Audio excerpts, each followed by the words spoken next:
ahangaha agakiza nta muntu wemerewe kukagura, agakiza ni ku buntu. Hanyuma iri jambo rivuga ngo agakiza ni ku buntu ryatumye abantu benshi barigenderaho, agakiza bagafata nk'imari ya make. Reka nongere mbisubiremo, iri jambo rivuga ngo agakiza ni ku buntu ryatumye abantu baza barangije bagafata nk'imari ya make.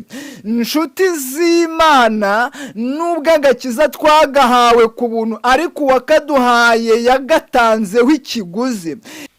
Agakiza abantu basigaye baragafashe nk'ikimene cy'inyanya. Ndagira ngo nkubwire ni gute agakiza, ni gute umuntu ajya kuririmba, akaririmba yavuye gusambana cyangwa akaririmba mu kanya afite gahunda yo kujya gusama. Ni gute umuhanuzi ahanura, agahanura ariko arimo kureba umukobwa ari buze kwaka akanimero kugira ngo baze gusambana.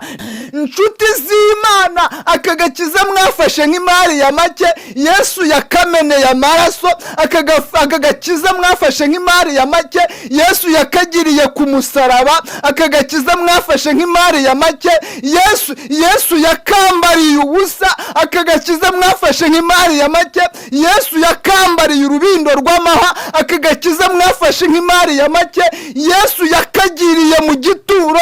Aka gakiza mwafashe nk'imari ya make, Yesu yaragasonzeye kugira ngo mukabone. Aka gakiza mwafashe nk'imari ya make, Yesu yaragatukiwe kugera ubwo bamubwira ngo uri umukuru w'abadayimoni, amajije kubazurira abana, amajije kubakiriza abarwayi, amajije guhumura abafite ubuhumyi, amajije gukiza abari bafite uburagi. Aka gakiza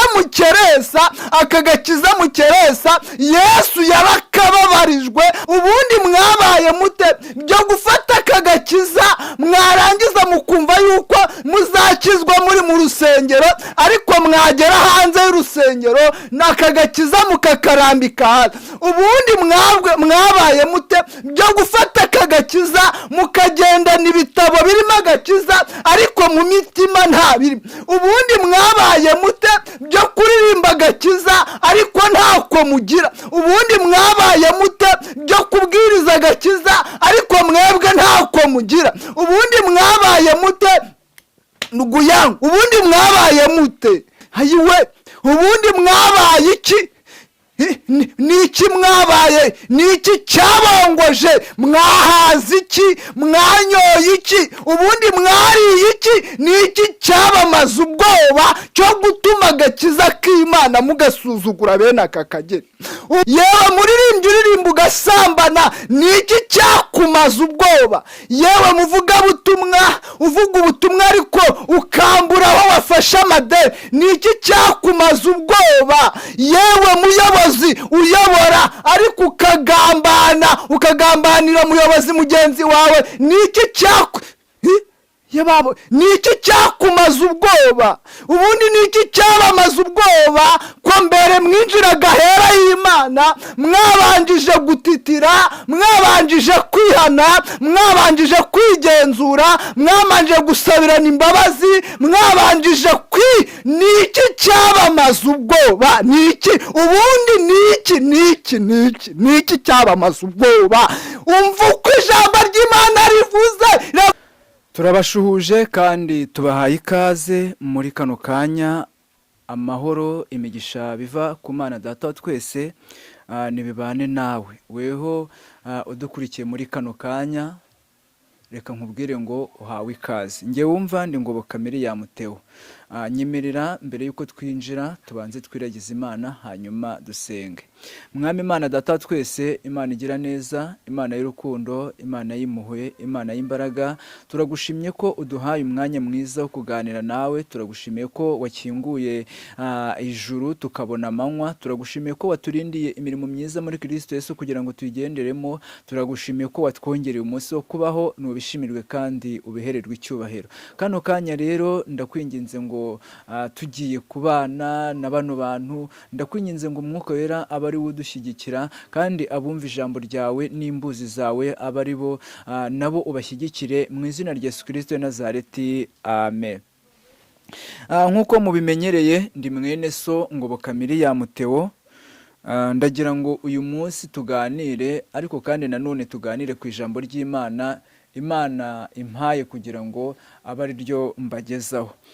Ni kenshi tujya tubana mu biganiro bitandukanye, ndabizi yuko mudukunda, murabitwereka, abakurikirana ibiganiro byacu, abatera komenti, abakora like, abakoze subscribe n'abandi mwese, ndabizi yuko mudukurikirana kandi mukunda ibiganiro byacu.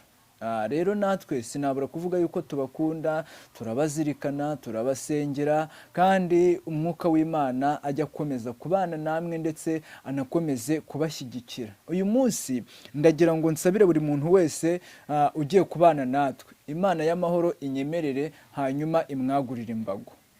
Kanongere mbisubiremo, ndikumva nshaka kwinginga Imana Data twese, ndikumva nshaka gusaba Imana Data twese, ndikumva nshaka kuyihendahenda ngo inyemerere umuntu wese uraza gukurikira iki kiganiro, Imana ize kumwagurira imbago nk'uko yazaguriye Yabesi. Kandi iyo mvuze ngo Imana ikwagurira imbago, mba mvuze ngo izagure mu buryo bubiri, izagure mu buryo bw'umwuka, izagure no mu buryo bw'umubiri, ku buryo mu buryo bw'umwuka uba ufite intungamubiri z'uburyo bw'umwuka, ndetse no mu buryo bw'umubiri ufite iby'umubiri nawe ukeneye kugira ngo urusheho kugubwa neza.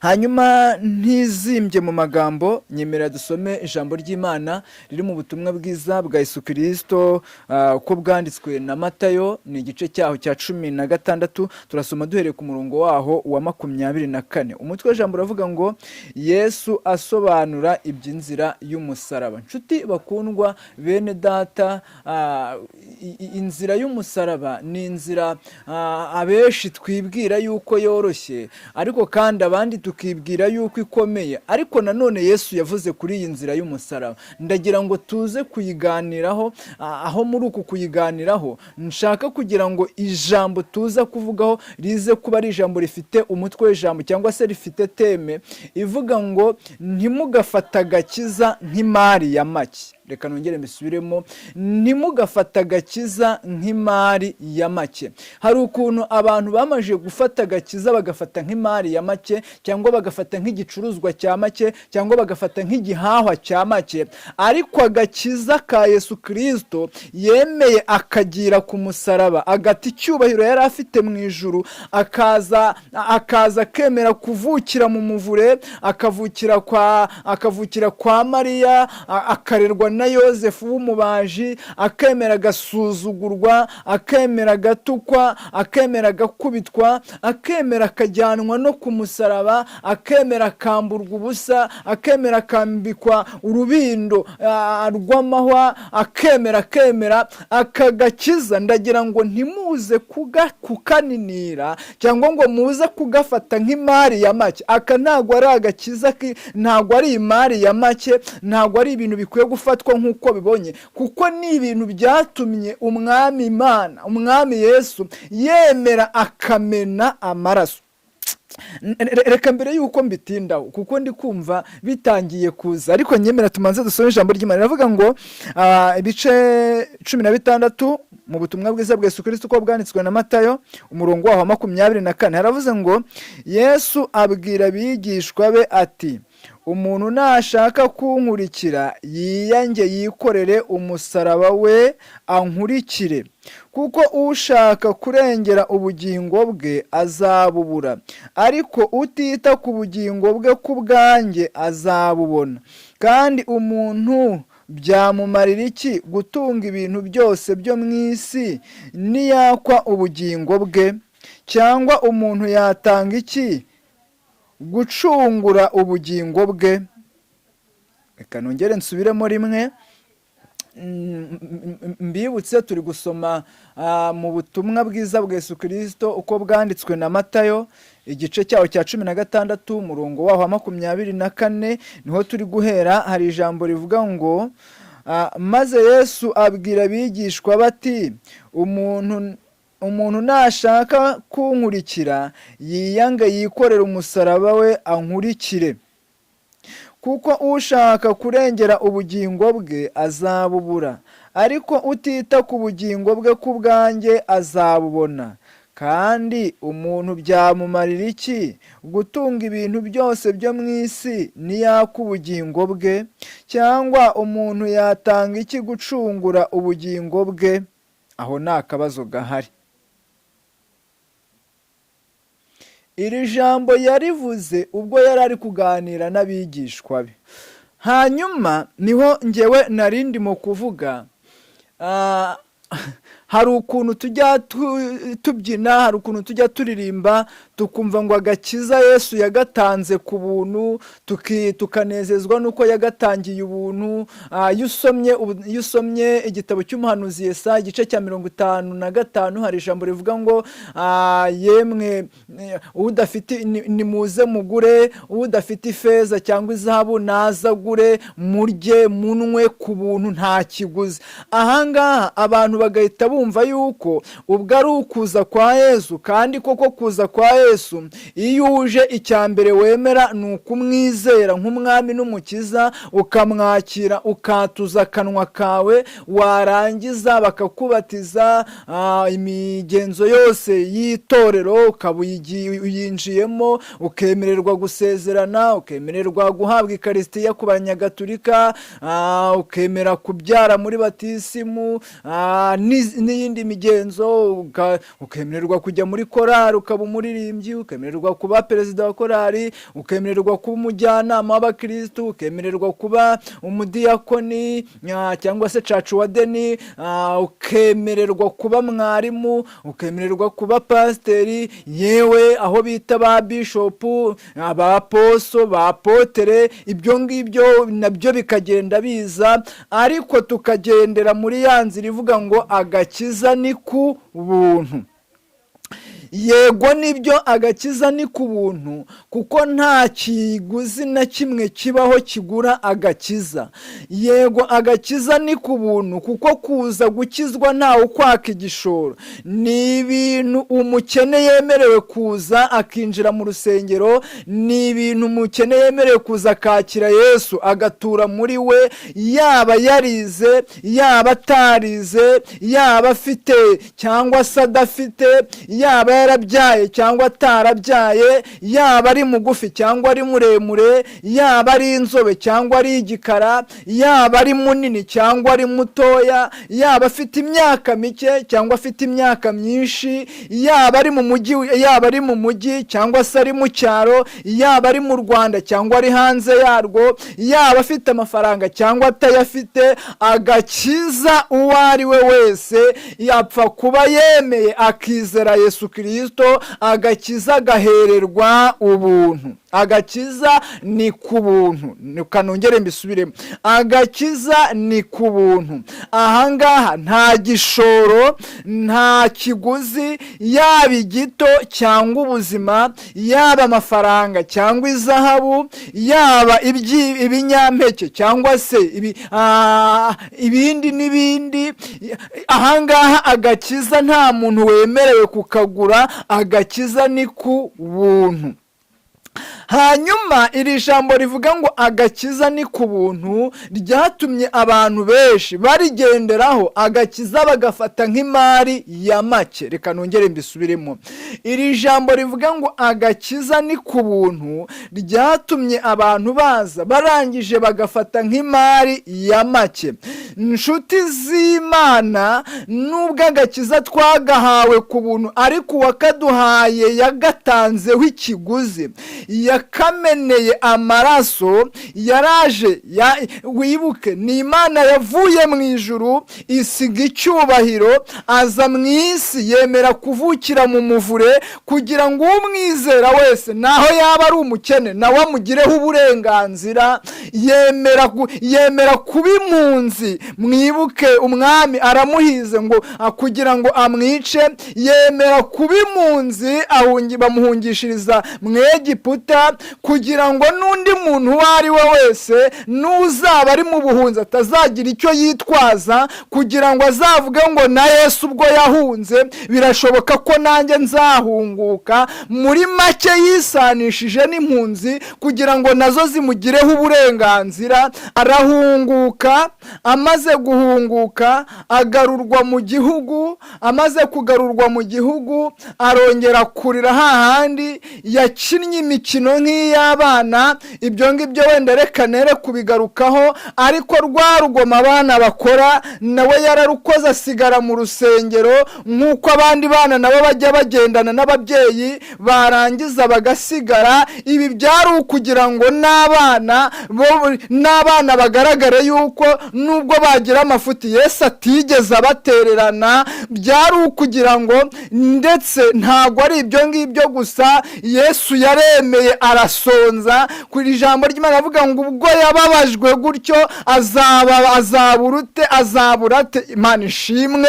Neka ngarukira aho ngaho. yaremeye arasonza kugira ngo abashonje cyangwa se abazasonza batazitwaza ngo Yesu ntitwamukorera dushonje, kuko nawe yarashonje arakomeza arakiranuka. yagenze n'ibirenge kugira ngo abazabona badafite ibinyabiziga nabo batazitwaza ngo ntabwo twamukorera, ntabwo twasenga, ntabwo twagenda kandi tudafite ibinyabiziga. yagiye n'indogobe, ni imodoka yo muri icyo gihe, kugira ngo abakire nabo bataziyemera ngo bamusuzugure bavuge ngo umwami utarigeze agenda ku kinyabiziga nta gaciro afite. nawe yagiye ku ndogobe. Imana ishimwe.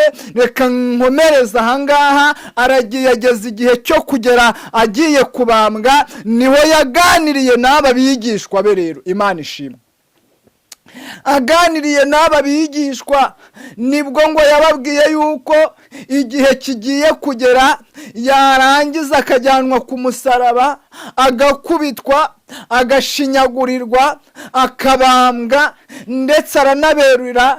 arababwira ngo umwana w'umuntu azapfa ahambwe, ariko ku munsi wa gatatu azazuka. Petero niho yahereye ngo aramufata ukuboko, aramwihererana, aramuhugura. natwe tujya tugira abantu baduhugura muri uyu murimo.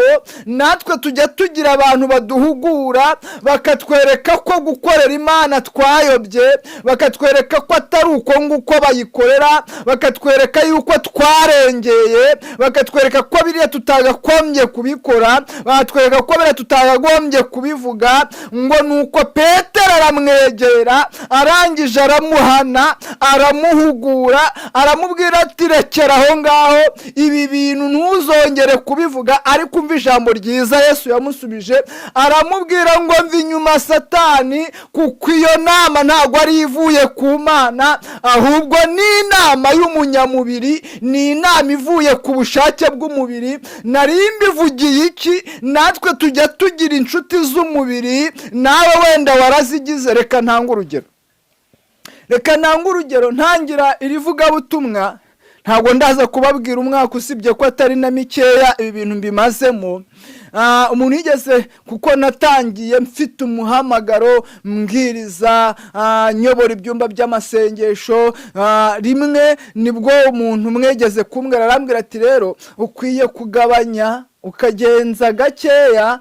nabwira se kuki ushaka ko ngenza gakeya? arambwira ati genza gakeya. nabwira nti wapi? arambwira ati humura, natwe nuko twahoze, nubona tugenza make umenye ko ari uko twahoze. tujya tugira abantu baduhugura ngo twere kurengera. yego ni byiza warengeye ugakora bibi, aho ho ni ngombwa, ariko tujya tugira abantu baduhugura bakatubwira ko gusenga amasengesho y'iminsi myinshi atari byo, bakatubwira ko kwiyiriza ari ukwangiza umubiri, bakatubwira yuko kujya gusenga ayiwe Imana ituganze. reka nigarukire. ariko nari mbivuze ngo abangaba ntabwo baba bayobowe n'umwuka wera w'Imana, ahubwo baba bayobowe n'umubiri. kandi uyu umubiri utekereza iby'irari ryawo, umubiri utekereza iby'umubiri ushaka. rero umwuka wera utekereza iby'Imana ishaka, kandi umwuka wera udushyigikira mu by'Imana ishaka, nawo umubiri babereyeho kurwanya iby'Imana ishaka. Imana ishimwe.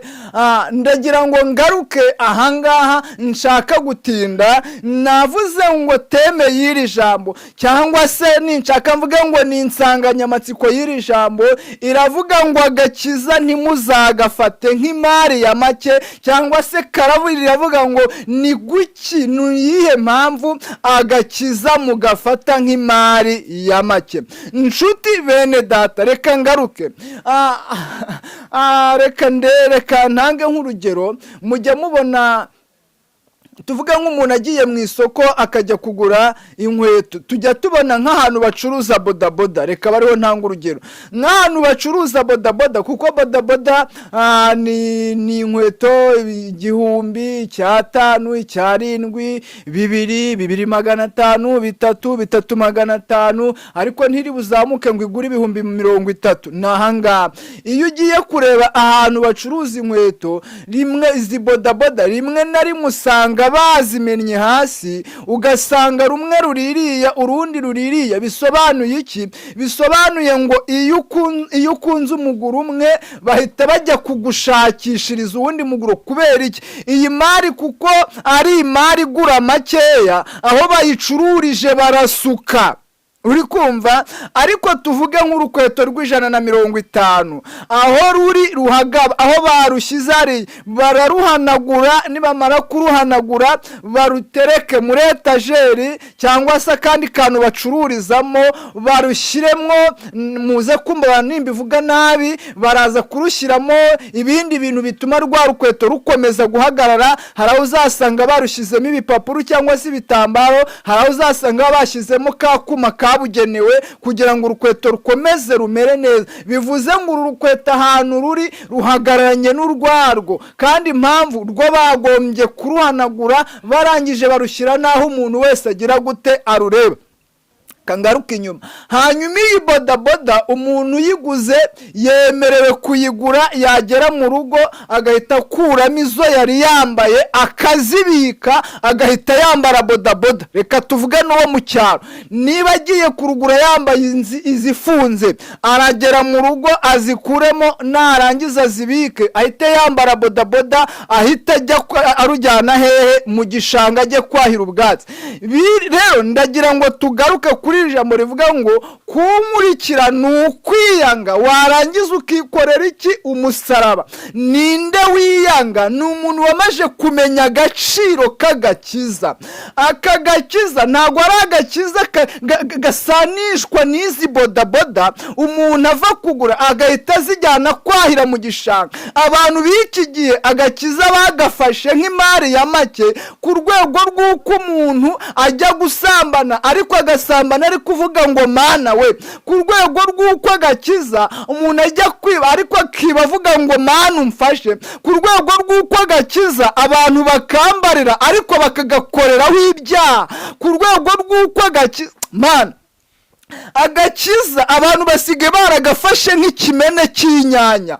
Ndagira ngo nkubwire ni gute agakiza, ni gute umuntu ajya kuririmba, akaririmba yavuye gusambana, cyangwa akaririmba mu kanya afite gahunda yo kujya gusambana. Ni gute umuhanuzi ahanura, agahanura ariko arimo kureba umukobwa ari buze kwaka akanimero kugira ngo baze gusambana? Ni gute umuhanuzi ahanura ariko agahanura afite muri we gahunda y'uko abari guhanurira ashaka kubaka amafaranga? Ni gute umuntu abwiriza ariko akabwiriza adakurikije iby'ubwami bw'Imana, ahubwo akabwiriza akurikije iby'irari ryiwe? Ni gute? Ni uko agakiza mwagafashe nk'imari ya make.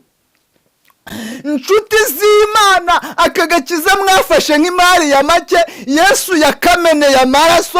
Aka gakiza mwafashe nk'imari ya make. Yesu yakagiriye ku musaraba. Aka gakiza mwafashe nk'imari ya make.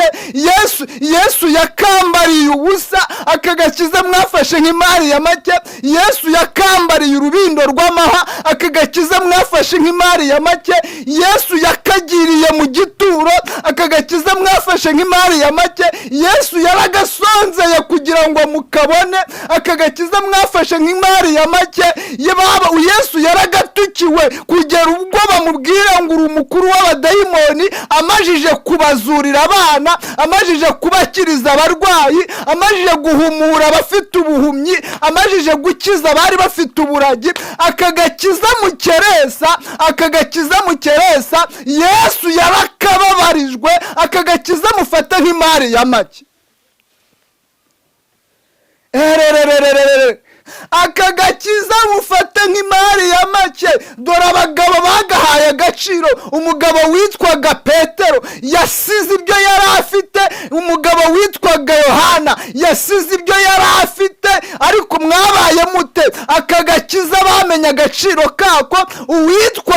Uwitwaga Matayo yaretse kuba umusoresha w'ikoro, arangije akurikira Yesu. Niwe Yesu yababwiye, arababwira ngo kunkurikira ni ukwiyanga. Ntabwo ari ukwiyanga gusa, birasaba kunikorera umusaraba, warangiza ukankurikira. Arangije ababaza ijambo ryiza, arababwira ngo mbese ubundi byamarira umuntu iki kuba yatunga ibyo atunze byose ariko akaka ubugingo yari afite? Ubundi byamumarira iki? Ubundi yewe muhanuzi ariko uri guhanura sisitema ari amafaranga, ari igitambo. Yewe muvugabutumwa ubwiriza abantu, ariko sisitema ari ukubakuramo amafaranga. Ubundi byakumarira iki kuba watunga imodoka? Ubundi byakumarira iki kuba wakubaka amazu? Ubundi byakumarira iki kuba watura ahantu heza? Ubundi byakumarira iki kuba warya neza? Ubundi byakumarira iki kuba wambara neza? Ubundi byakumarira iki kuba waba ugenda mu bihugu bitandukanye ariko ukaka ubugingo? Ubundi ndugu yangu, ubundi byakumarira iki? Byakumarira iki? Byakumarira iki? Byakumarira iki? Byakumarira iki? Oya, dore ejo bundi Pawulo yabyandikiye Abafilipi. Ejo bundi Pawulo yabyandikiye Abafilipi, abivuga mu gice cyaho cya 3. Amen.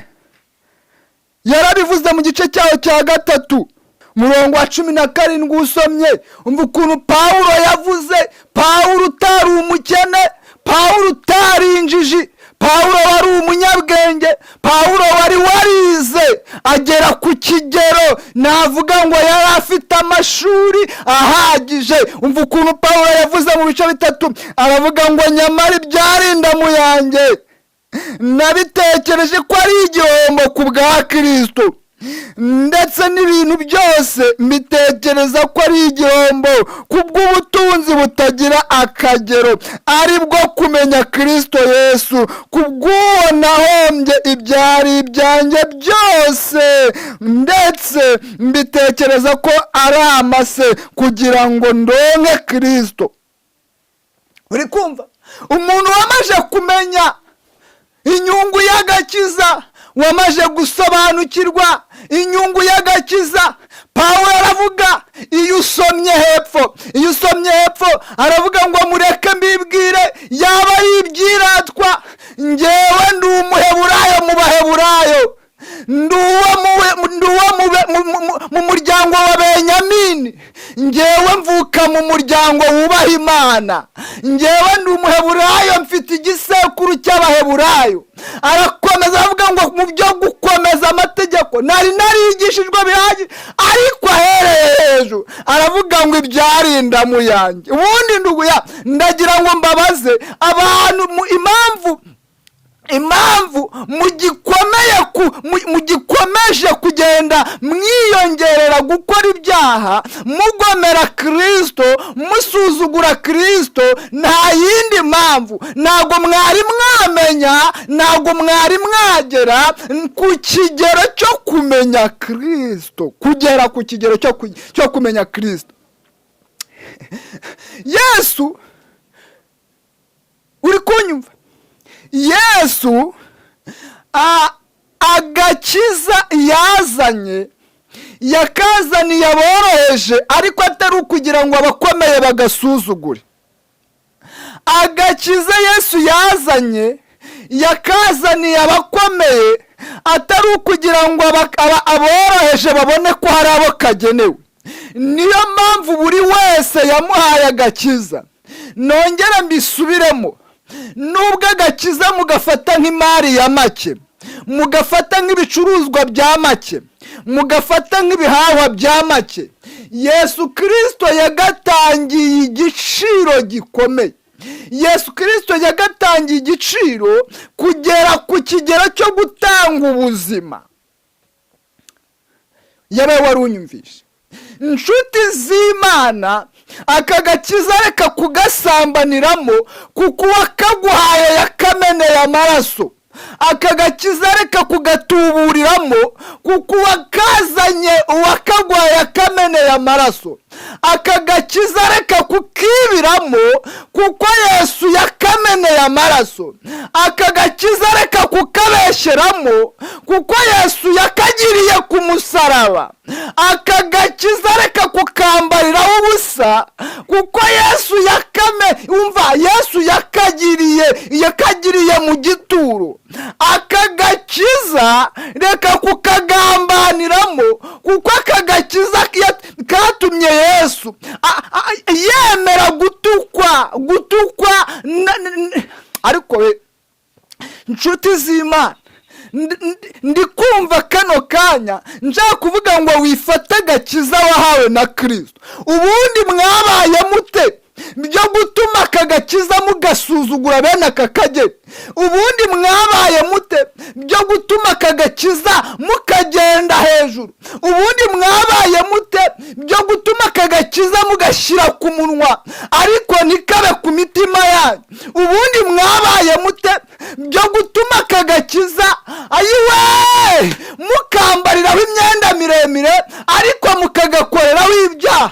Ubundi mwabaye mute byo gutuma agakiza inyuma ku ruhu katagaragara mukabeshya ko kaba ku mitima? Kandi Umunyarwanda yavuze neza, aravuga ngo akari ku mutima niko gasesekara hehe? Ku munwa. Ubundi mwabaye mute byo gufata aka gakiza mwarangiza mukumva yuko muzakizwa muri mu rusengero, ariko mwagera hanze y'urusengero n'aka gakiza mukakarambika hasi? Ubundi mwabaye mute byo gufata aka gakiza mukagendana ibitabo birimo agakiza ariko mu mitima nta birimo? Ubundi mwabaye mute byo kuririmba agakiza ariko ntako mugira? Ubundi mwabaye mute byo kubwiriza agakiza ariko mwebwe ntako mugira? Ubundi mwabaye mute nuguyangu? Ubundi mwabaye mute? Mwabaye mute? Wacu we yaravuze ngo mwafashwe ryari. Reka nanjye mbabaze ngo mwabaye mute?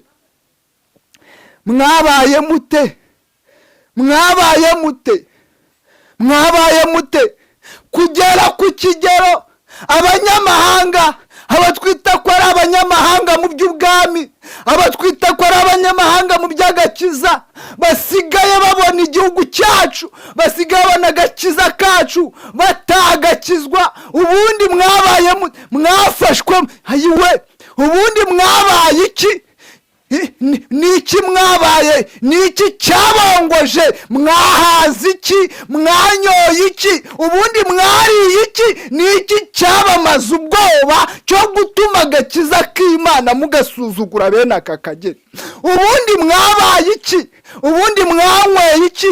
Ubundi mwariye iki cyo gutuma agakiza k'Imana mugafata nk'imari ya makeya, mwarangiza mukakajyana mukakajyana mu isoko mutagiye kubwiriza, ahubwo mugiye kukabeshyera hejuru? Ubundi mwabaye iki?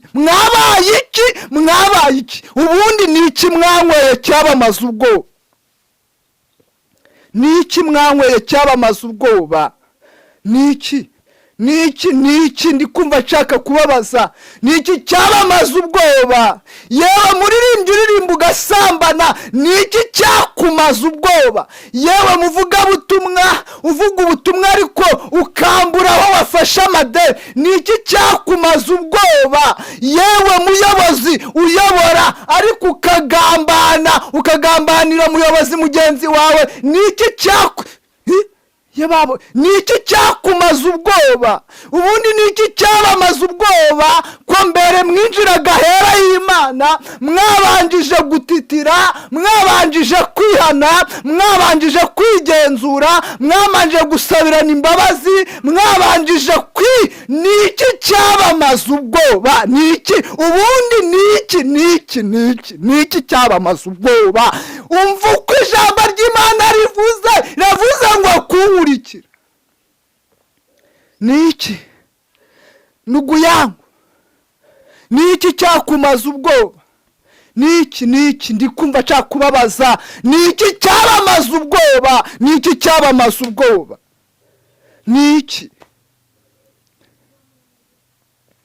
Niki musore, niki cyabamaza ubwoba kugera ubwo mujya kuririmbira ku ruhimbi mwambaye imyenda y'urukozasoni? Niki cyabamaza ubwoba kugera ubwo musigaye mutinyuka hera mwakoze ibyaha? Niki cyabamaza ubwoba kugeza ubwo musigaye mujya guhagarara hera mwambaye ubusa? Niki cyabamaza ubwoba kugeza ubwo musambanira mu rusengero? Niki cyabamaza ubwoba? Niki cyabamaza ubwoba? Niki ndi kumva nshaka kubabaza, ubundi mwanyoye iki cyababaza ubwoba? Niki?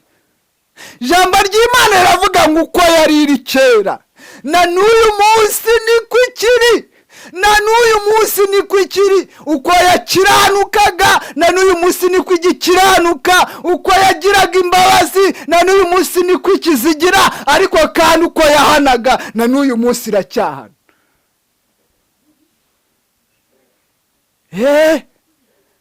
Numva nshaka kubabaza ngo icyabamaza ubwoba ni iki? Niki cyabamaza ubwoba? Niki cyabamaza ubwoba?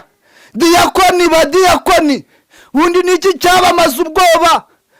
Kubwo guteka ariko mukaroga abakozi b'Imana, niki cyabamaza ubwoba? Niki cyabamaza ubwoba? Umva baririmbyi, niki cyabamaza ubwoba? Bwo kuririmba ariko mufitanye amashyari, bwo kuririmba ariko mufitanye urwango, niki cyabamaza ubwoba? Niki? Ni kumva nshaka kukubaza ngo niki cyabamaza ubwoba? Ijambo ry'Imana rivuze ngo nimugaruka nzabagarukira kandi nzaba mfite imbabazi nyinshi.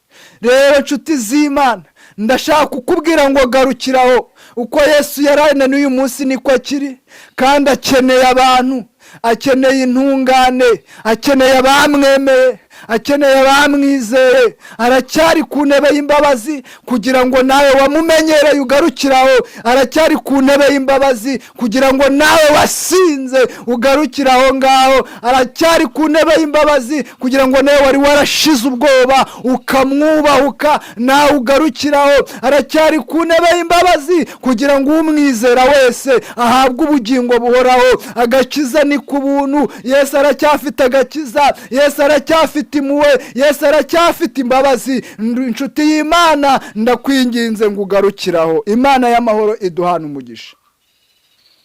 Ndagira ngo dusenge. Ese muri iri jambo wumvishemo iki? Ni iki ugomba guhindura?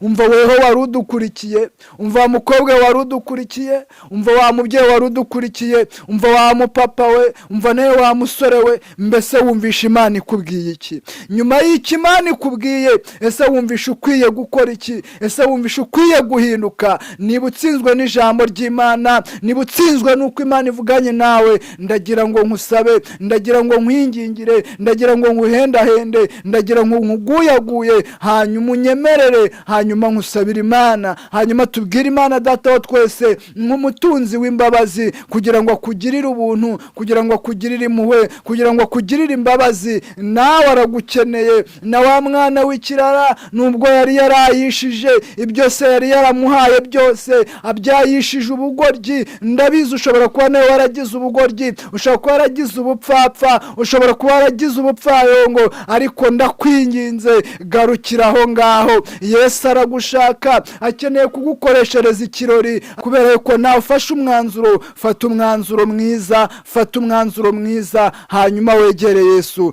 Turagushimiye Data wa twese kuko uduhaye umwanya mwiza, abantu bawe bumvisha ijambo ryawe, bafashe umwanzuro wo guhinduka, bafashe umwanzuro wo guhindukira, bakava mu byo bibwira, bakava mu byo Satani abashukisha. Nanjye ndabasengeye, mbahendahendeye Imana, ndakwinginze ngo imbabazi zawe nizibabeho, urukundo rwawe nirubabeho. Kandi umuririmbyi aririmbye indirimbo nziza, aravuga ngo mu mutima ukangutse uzinutswe icyaha. Nanjye ndabahendahendeye ngo nubahe umutima ukangutse kandi uzinutswe icyaha. Ngaho bana nabo kandi ubashyigikire mu izina rya Yesu Kristo Nazareti. Amen.